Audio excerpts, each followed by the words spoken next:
Hi friends, welcome to Meena's menu. பாலும் தெளிதேனும் பாகும் பருப்பும் இவைநாளும் கலந்துனக்கு நான் தருவேன். கோலம் செய் துங்க கரிமுகத்து தூமணியே, நீ எனக்கு சங்கத்தமிழ் மூன்றும் தா. திருப்பாவை 28ஆம் பாசுரம். கறவைகள் பின் சென்று காணச் சேர்ந்துண்போம், அறிவொன்றுமில்லாத ஆய்குலத்து ஒன்றன்னை, பிறவிப் பெருந்தனை புண்ணியம் யாமுடையோம். குறைவொன்றுமில்லாத கோவிந்தா உன்றன்னோடு, உறவேல் நமக்கிங்கொழிக்க ஒழியாது. அறியாத பிள்ளைகளோ அன்பினால் உன்றன்னை, சிறுபேரழைத்தனமும் சீரியருளாதே.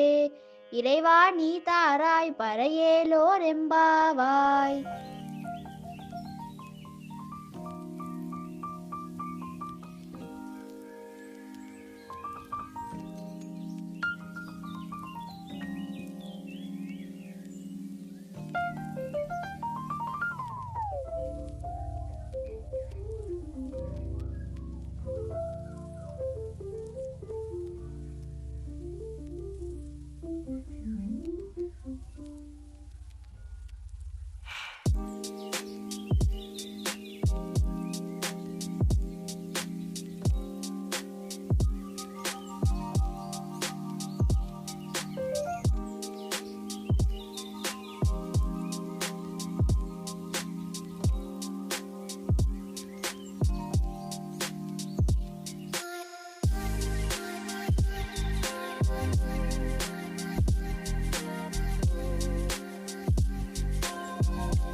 திவ்ய தேச வரலாற்றில் நேற்று நம்ம திருப்பதி வெங்கடாச்சலபதி திருக்கோயில் பல தகவல்களை நம்ம அறிய முடிந்தது இல்லைங்களா? இன்று நாம் பார்க்க இருக்கும் திருத்தலம் திருவதரியாச்சிரமம், பத்ரிநாத்ங்க. அருள்மிகு பத்ரிநாராயணர் திருக்கோயில். மூலவர் பத்ரிநாராயணர், தாயார் அரவிந்தவல்லி. வடநாட்டு திவ்ய தேசங்கள் வரிசையில் 11இல் இது 5வது திவ்ய தேசம். 108 திவ்ய தேசங்களில் இது 100வது திவ்ய தேசம். பெரியாழ்வார் ஒரு பாசுரமும் திருமங்கையாழ்வார் 21 பாசுரமும், இருவரும் மொத்தம் 22 பாசுரங்கள் பாடியுள்ளனர். உத்தரகாண்ட் மாநிலத்தில் சாமோலி மாவட்டத்தில் அமைந்துள்ளது. பத்ரிநாத் தாம் என்பது ஊரின் பெயர். கடல் மட்டத்திலிருந்து 10,404 அடி உயரத்தில் உள்ளதாங்க. ரிஷிகேஷிலிருந்து சுமார் 300 கிலோமீட்டர் தூரத்தில் உள்ளது. பாதைகள் பெரிய வளைவுகளை கொண்டவை. வருடத்தில் 6 மாத காலம் மட்டுமே சென்று தரிசனம் செய்ய முடியும். வைகாசி மாதத்திலிருந்து கார்த்திகை மாதம் வரை தரிசனம் செய்யலாம். ஆனால் மார்கழியிலிருந்து சித்திரை வரை தேவர்கள் மட்டுமே இங்கு தங்கி தரிசனம் செய்வதாக ஐதீகம். அந்த 6 மாதங்கள் கோயில் திறக்கப்படாது. புகழ்பெற்ற புனித தலங்களான பத்ரிநாத், கேதார்நாத், கங்கோத்ரி, யமுனோத்ரி ஆகியவை உத்தரகாண்ட் மாநிலத்தில் உள்ளன. இந்த 4 தலங்களை உள்ளடக்கிய புனித யாத்திரை சார்தாம் யாத்திரை எனப்படுகிறது. பத்ரி நாராயணரை இங்கு பத்ரி விஷால் என வழங்குகிறார்கள். மகாலட்சுமியை திருமணம் செய்து கொள்ள ஆடம்பரமான முறையில் ஏற்பாடு செய்ய பெருமாள் குபேரனிடம் கட்டளையிட்டதாக கூறப்படுகிறது. எனவேதான் இங்கு சென்றாலும் செல்ல முடியாவிட்டால் கூட பத்ரிநாராயண பெருமாளே, அரவிந்தவல்லி தாயாரே, என் திருமணத் தடைகளை நீக்கி அருளுங்கள், எனக்கு திருமணம் நல்லவிதமாக நடைபெற அருள் புரியுங்கள் என்று வேண்டிக் கொண்டால் கூட தடைகள் நீங்கி விரைவில் திருமணம் நடக்குமாங்க.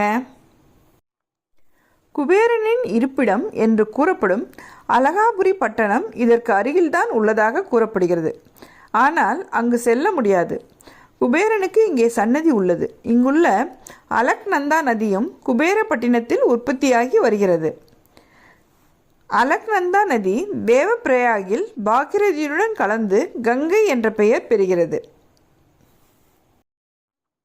இத்திவ்ய தேசத்தில்தான் திருமந்திரம் ஓம் நமோ நாராயணாய அவதரித்ததாக கூறப்படுகிறது.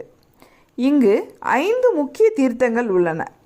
அவை தப்தகுண்டம், நாரதகுண்டம், கூர்மதாரா, பிரகலாததாரா, ரிஷிகங்கர் ஆகியவை. இதில் கூர்மதாரா தீர்த்தம் அன்னதானங்களுக்கு பயன்படுத்தப்படுகின்றது. இங்கு ஓடும் கங்கையில் நீராடுவது என்பது இயலாது, முடியாது. தப்த குண்டத்தில் நீராட வேண்டும். இந்த குண்டத்தில் வெந்நீர் இருக்கும். அருகில் அலக்நந்தா நதி உடல் தாங்காத குளிர்ச்சியுடன் ஓடிக்கொண்டிருக்கிறது. அதன் அருகே வெந்நீர். இந்த மாற்றம் ஒரு அதிசய மாற்றம். ஆனால் இது எப்படி என்பது தெரியவில்லை. இது பெருமாளின் அருள் என்பதில் சந்தேகமில்லை. புராண கதையாக ஒன்றை சொல்கிறார்கள். அக்னி பகவான் ஒரு முறை நெய் அதிகமாக உண்டதால் அஜீரணத்துக்கு ஆளானாராம். அதை பொறுக்க முடியாத அக்னி பகவான் விஷ்ணுவை நோக்கி தவம் புரிந்தாராம். பெருமாள் அக்னி பகவானை தண்ணீர் ரூபமாக பிரவேசிக்கச் செய்து அக்னியின் துன்பத்தை போக்கினார். அத்துடன் அதில் பக்தர்கள் நீராடினால் அவர்கள் பாவங்கள் தீர்ந்துவிடும் என்றும் அருளினாராம்.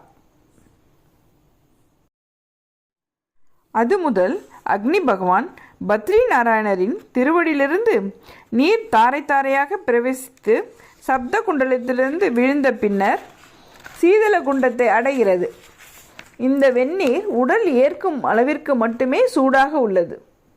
தப்த குண்டத்திலிருந்து சில படிகள் மேலேறி சிம்ம தாவாரத்தில் இருக்கும் கருடாழ்வரை வணங்கிவிட்டு கோயிலின் பிரகாரத்தை அடைய வேண்டும். கோயிலில் பத்ரி நாராயணர், அரவிந்தவல்லி தாயார், கருடன், நாரதர், நரநாராயணர்கள் முதலியவர்களுடன் அலங்காரத்துடன் காட்சி இருக்கும்.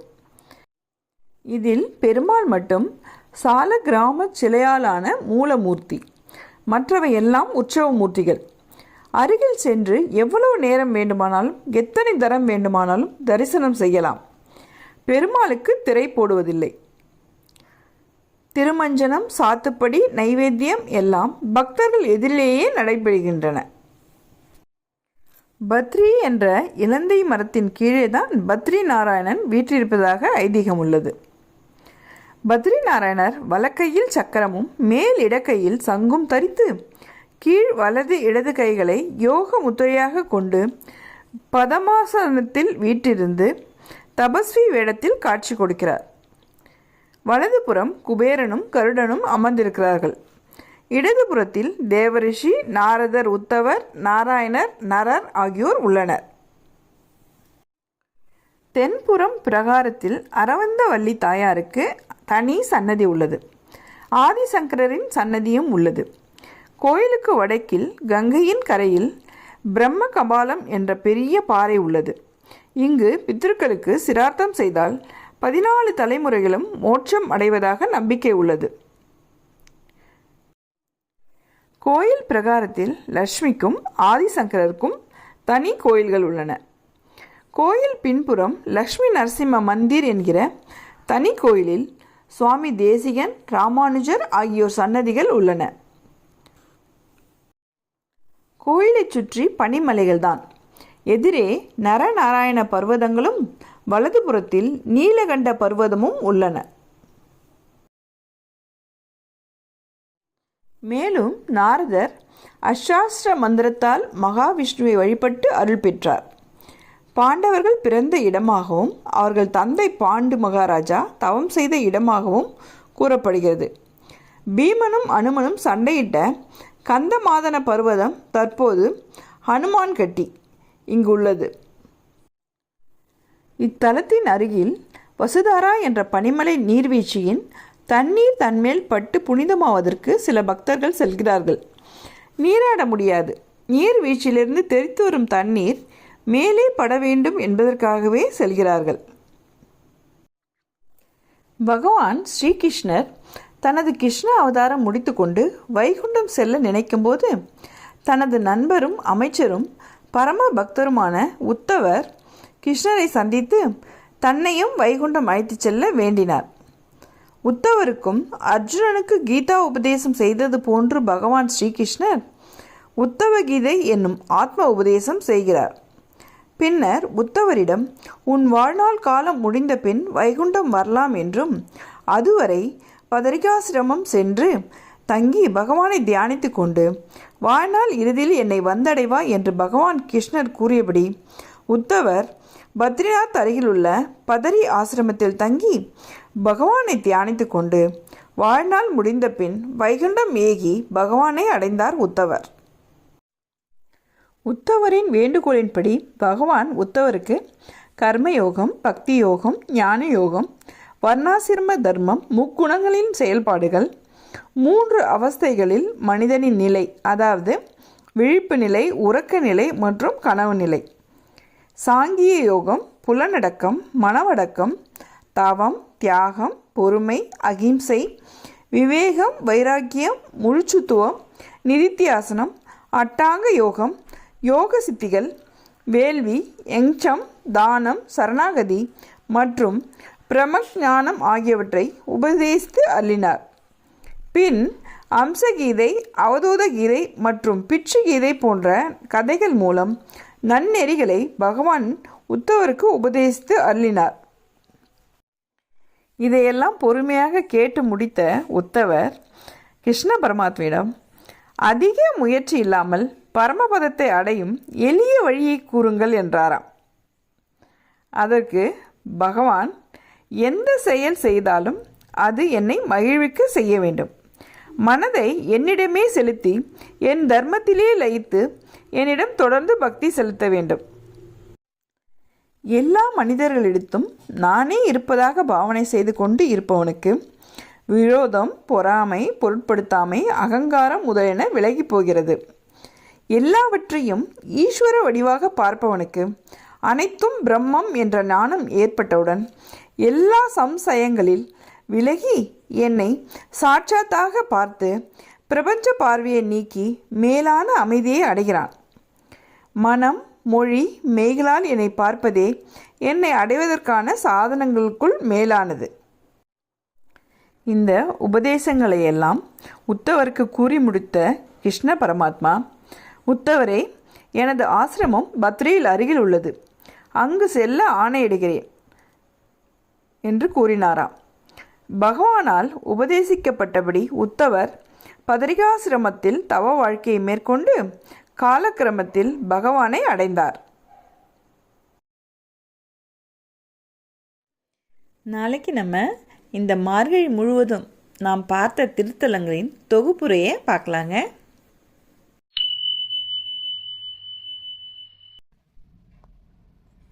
திருஞான சம்பந்தர் அருளிய கோளறு திருப்பதிகம்.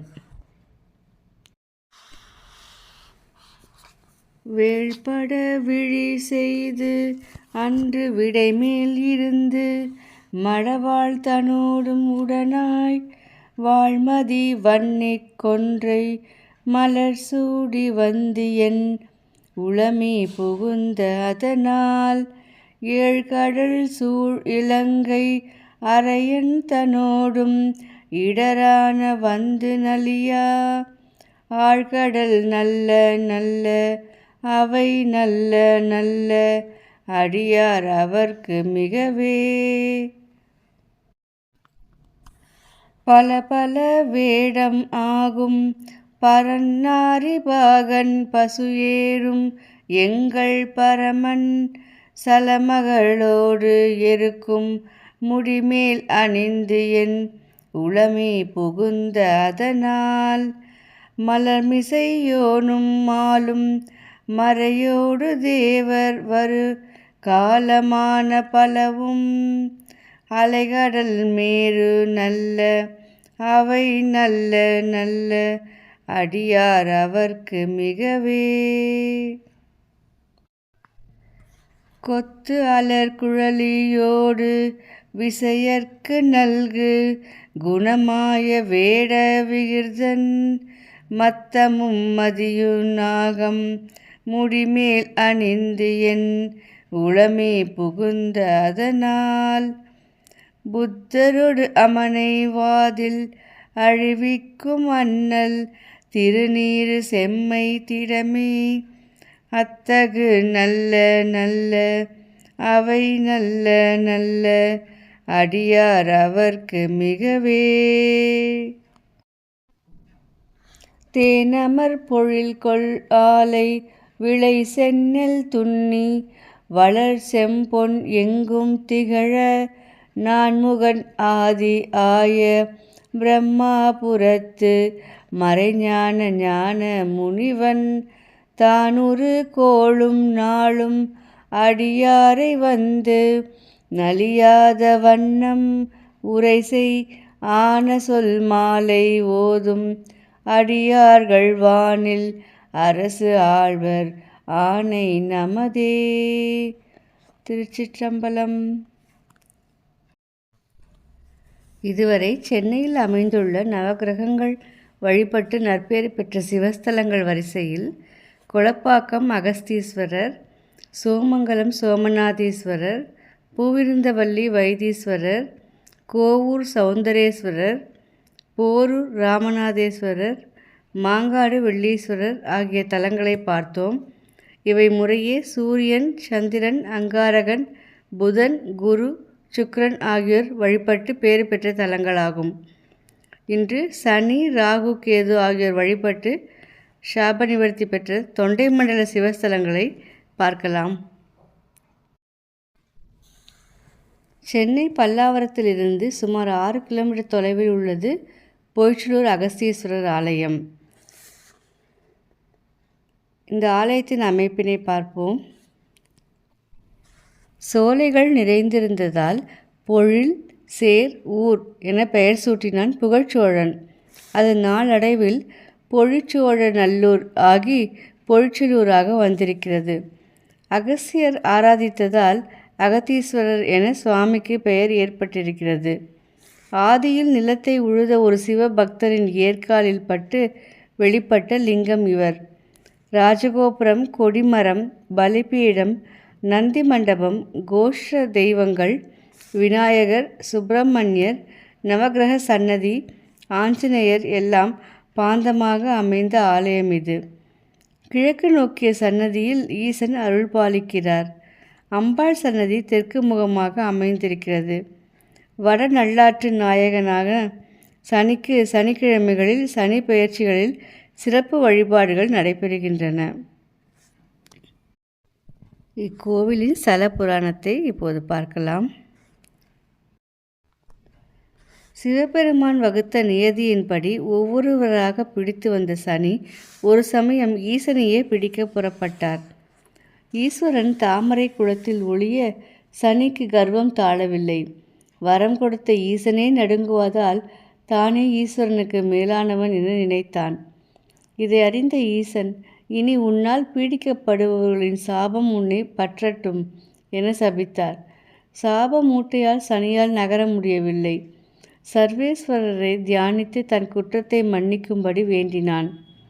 ஈசன் தோன்றி தென்பொதிகை போகும் மார்க்கத்தில் அகஸ்தியர் பூஜித்த லிங்கம் இருக்கிறது, அதை ஆராதித்து வா, உன் அகம்பாவ மூட்டையோடு சாப மூட்டையும் இறங்கும் என்று அருளினார். இந்த வனம் வந்து லிங்கத்தை தேடி கண்டுபிடித்து ஆராதனை செய்தார் சனி பகவான். உரிய காலத்தில் சுமை இறங்கியது. சிவபெருமான் சனிக்கு ஈஸ்வர பட்டத்தை அளித்த ஸ்தலம் இது. அதனால் சனி மேஷராசியில் இருக்கையில் பிறந்தவர்கள் சனி தசை, சனி புத்தி, அஷ்டமச்சனி, கண்டகச்சனி, ஏழைச்சனி ஆகியவற்றினால் சிரமப்படுபவர்களுக்கு ஏற்ற பரிகார கஷேத்திரம் இது. 1000 வருடங்களுக்கு முற்பட்ட புராதனமான ஆலயம். இத்தல இறைவன் ஸ்ரீ அகத்தீஸ்வரர், அம்பிகை ஸ்ரீ ஆனந்தவல்லி, தீர்த்தம் நல்லாறு தீர்த்தம், ஸ்தல விருட்சம் மாமரம். ராகு பகவான் வழிபட்டு நற்பேறு பெற்ற குன்றத்தூர் ஸ்ரீ நாகேஸ்வரர் தலத்தை பற்றி பார்க்கலாம். இத்தலம் சென்னையிலிருந்து சுமார் 25 கிலோமீட்டர் தொலைவில் உள்ள போரூரிலிருந்து 10 கிலோமீட்டர் தூரத்திலும் பல்லாவரத்திலிருந்து 5 கிலோமீட்டர் தூரத்திலும் அமைந்துள்ளது. இந்த தலத்தின் ஆலய அமைப்பினை பார்க்கலாம். கிழக்கு முகமான ஆலயம் 5 அடுக்கு ராஜகோபுரம் 7 கலசங்களுடன் புது பொலிவுடன் சிற்ப கோபுரமாக பக்தர்களை வரவேற்கிறது. நுழையும் முன் இடப்பக்கம் தெப்பக்குளம் தைப்பூச திருவிழாவில் 3 நாட்கள் தெப்போற்சவம் நடைபெறும். முதல் நாள் சோமஸ்கந்தர் உலா, 2ஆம் நாள் சந்திரசேகரர் உலா, 3ஆம் நாள் தேவியருடன் முருகவேள் பவனி வருகிறார். ஆலயத்துள் பிரவேசித்தால் இடப்புறம் சேக்கிழார் சன்னதி உள்ளது. சேக்கிழாரின் பிறந்த நாளான வைகாசி பூசத்தன்று விழா கொண்டாடப்படுகிறது. சொற்பொழிவுகள், அபிஷேகம், அலங்காரம், திருமுறை பாராயணம் அனைத்தும் சிறப்பாக நடத்தப்படுகிறது. மேலும் பிரதோஷம் கோலாகலமாக நடக்கிறது. நுழைவாயிலுக்கு நேரே துவஜஸ்தம்பம், பலிபீடம், பிரதோஷ நந்தியின் 4 கால் மண்டபமும் இருக்கிறது. இடப்புறம் கற்பக விநாயகர், வலப்புறம் கொடி தீப மண்டபம் உள்ளது. வள்ளலார் சேக்கிழாரை போற்றி பாடியுள்ளதால் அவரது வண்ண சித்திரத்தின் முன்பும் இடைவிடாமல் தீபம் ஏற்றப்படுகிறது. சுதையால் ஆன துவாரபாலகர்களை தாண்டி உள்ளே சென்றால் நாகேஸ்வரர் தரிசனம் தருகிறார். அவருக்கு இடப்புறம் அம்பாள் சன்னதி. அம்பாள் 4½ அடி உயரத்தில் நின்ற திருக்கோலத்தில் சதுர்கரங்களுடன் எதிரே பலிபீடம் சிம்ம வாகனத்துடன் அருள் பாலிக்கிறார். சன்னதியில் இடப்பக்கம் பள்ளியறை காணப்படுகிறது. பிரகார சுற்றில் பைரவருக்கு தனி சன்னதி காணப்படுகிறது.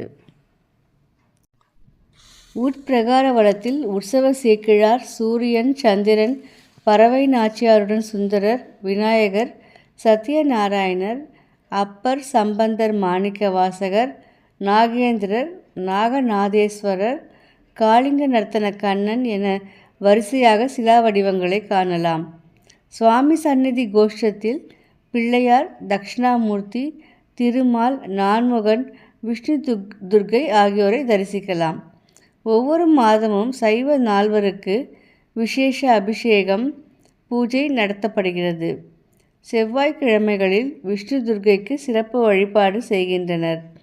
ஒரு பெரிய மேடையில் காசி விஸ்வநாதர், அண்ணாமலையார், திருமகள், கலைவாணி, வீரபாகு முதலானோரின் சிலை வடிவங்கள் கம்பீரமாக உள்ளன.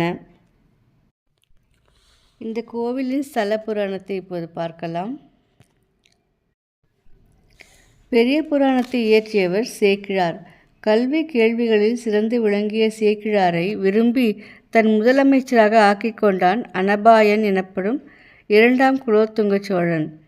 சேக்கிழாருக்கு கும்பகோணத்துக்கு அருகில் உள்ள திருநாகேஸ்வரம் என்ற ஸ்தலத்தின் மீது மிகவும் பற்று. அத்தலத்துக்கு அடிக்கடி சென்று வந்தார். பின்னர் அப்பகுதி பணிகளை உடனுக்குடன் நிறைவேற்றினார். சில காலம் கழித்து தன் சொந்த ஊரான குன்றத்தூரில் ஈசனுக்கு திருநாகேஸ்வரத்தில் உள்ளது போலவே ஒரு கோவில் எழுப்பினார். அந்த புதிய ஆலயத்துக்கு வட நாகேஸ்வரம் என பெயர் சூட்டினார். நாகத்தின் கீழ் லிங்க வடிவில் காட்சி தரும் சுவாமிக்கு நாகேஸ்வரர் என நாமகரணம் செய்து வைத்தார். தொடர்ந்து ஆராதனைகள், திருவிழாக்கள் நடக்க மானியமும் எழுதி வைத்தார். உமாபதி சிவாச்சாரியார் சேக்கிழாரை பாராட்டி புராணமே பாடியிருக்கிறார். சுமார் 800 ஆண்டுகளுக்கு முன் கட்டப்பட்ட ஆலயம் என்பது சரித்திர ஆய்வாளர் கூற்று.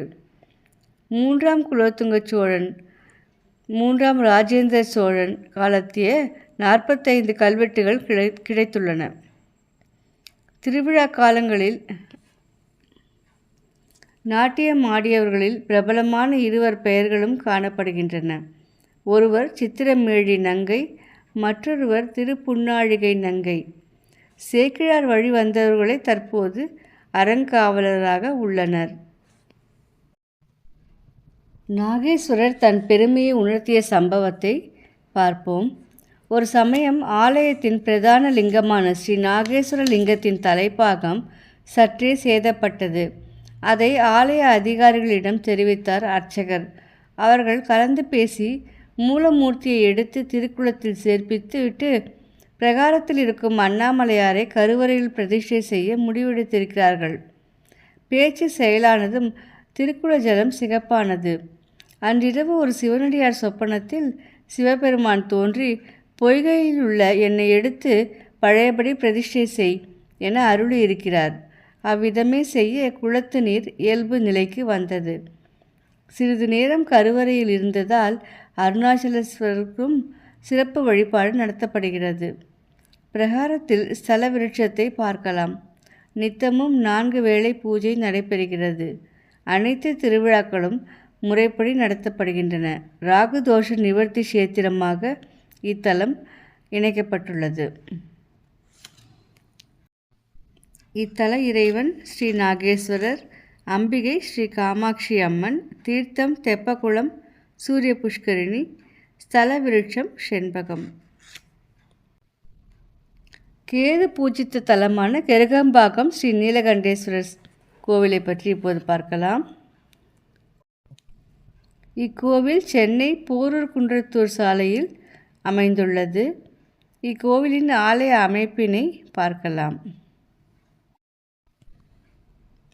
எளிமையான முகப்பு வாயில். உள்ளே பிரவேசித்ததும் நேரே நீலகண்டேஸ்வரர் சன்னதியும், அடுத்து ஆதி காமாட்சி சதுர்கரங்களுடன் பிரம்மாண்டமான நின்ற திருக்கோலத்தில் அருள் புரியும் சன்னதியும் அமைந்துள்ளது. சன்னதிக்கு அருகில் நந்தித்தேவர், அவர் பின்னால் பலிபீடம் அமைந்துள்ளது. கிழக்கு வாசல் மூடியே இருக்கிறது. கருவறையின் இடது பக்கம் கிரக சங்கடஹர கணபதி, பக்கத்தில் திருமால், துர்க்கை, தட்சிணாமூர்த்தி என காட்சி கொடுக்கின்றனர். கருவறையின் வலது பக்கம் சண்டிகேஸ்வரரும், வெளிச்சுற்றில் தனி சன்னதியில் கேது பகவானும் அருள் புரிகின்றனர். புடைப்பு சிற்பமாக பின்னி பிணைந்த 2 சர்ப்பங்களினிடையே நடன கோபாலனை தரிசித்து நகர்ந்தால் அடுத்து நவகிரக சன்னதி உள்ளது. இக்கோவிலின் ஸ்தல புராணத்தை பார்ப்போம். மோகினியாக வந்த மகாவிஷ்ணு திருட்டுத்தனமாய் அமிர்தம் அருந்திய சிம்ஹிகையின் புதல்வனான ஸ்வர்பானுவை அமுதக்கரண்டியால் 2 துண்டுகளாகும்படி வெட்டினார். 2 துண்டுகளும் ராகு கேது என்னும் 2 நாகங்களின் தலை உடல் ஆகியதாம். அவை ஸ்ரீஹரியை வழிபட்டு அவரது கட்டளைப்படி இத்தலம் வந்து சிவ ஆராதனை செய்ததாக ஸ்தல புராணம் உரைக்கிறது. பார்க்கடலை கடைந்து அமிர்தம் வெளிப்பட்ட போது அதை பறித்து கொண்டு ஓடினார்கள் அசுரர்கள். திருமால் மோகினியாக வடிவெடுத்து தன் அழகால் அசுரர்களை மோகப்படச் செய்து அமிர்தத்தை பங்கிட்டு தருவதாக கூறிவிட்டு, தராமல் தேவர்களுக்கு மட்டும் அமிர்தம் வழங்க ஸ்வர்பானு சூரிய சந்திரர்களுக்கு இடையே அமர்ந்து திருட்டுத்தனமாய் அமுதம் அருந்த சூரிய சந்திரர்கள் அதை காட்டி கொடுக்க ஸ்வர்பானுவின் தலையும் உடலும் வேறானது. அமுதம் உண்டதால் இருவேறு பகுதிகளும் பாம்பின் அங்கங்களோடு சேர்ந்தது. ராகு கேதுவாகிய இவர்கள் தவமிருந்து கிரக பதவி பெற்றனர். செந்நிற நாகத்தின் உடலை கொண்ட கேதுவை ரிக், யஜுர், சாம வேதங்களுக்கு காவலனாக நியமித்தார் நாராயணர். கேதுவின் தேகம் விழுந்த இடம் மலையமாகும்.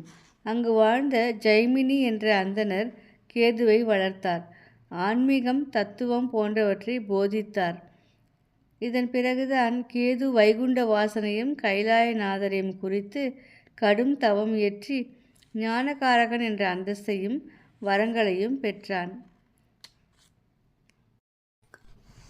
மேருகிரியை ராகுவும் கேதுவும் அப்பிரதட்சணமாக சுற்றி வருகிறார்கள். முக்கோண வடிவான கொடியை உடையவர் கேது. இவரது மனைவியின் பெயர் சித்ரலேகா, மகன் அவமிர்து. தூமகேது, லோககேது, சர்வகேது, கதிர்பகை, செம்பாம்பு, சிகி என்றெல்லாம் பட்டங்களை கொண்ட கேது சிவ பூஜை செய்த க்ஷேத்திரமாதலால் இங்கே கேது நீசம், கேது தசை, கேது புத்தி, கோச்சாரப்படி கேது பாதகமாயிருத்தல் போன்றவற்றுக்கு புளியோதரை அல்லது எலுமிச்சை சாதம் நிவேதித்து 7 தீபம் ஏற்றி 7 முறை வலம் வந்தால் தோஷம் நீங்கும் என்று சொல்லப்படுகிறது. இத்தலத்து இறைவன் ஸ்ரீ நீலகண்டேஸ்வரர், அம்பிகை ஆதி காமாட்சி அம்மை, சலவிருட்சம் வில்வம்.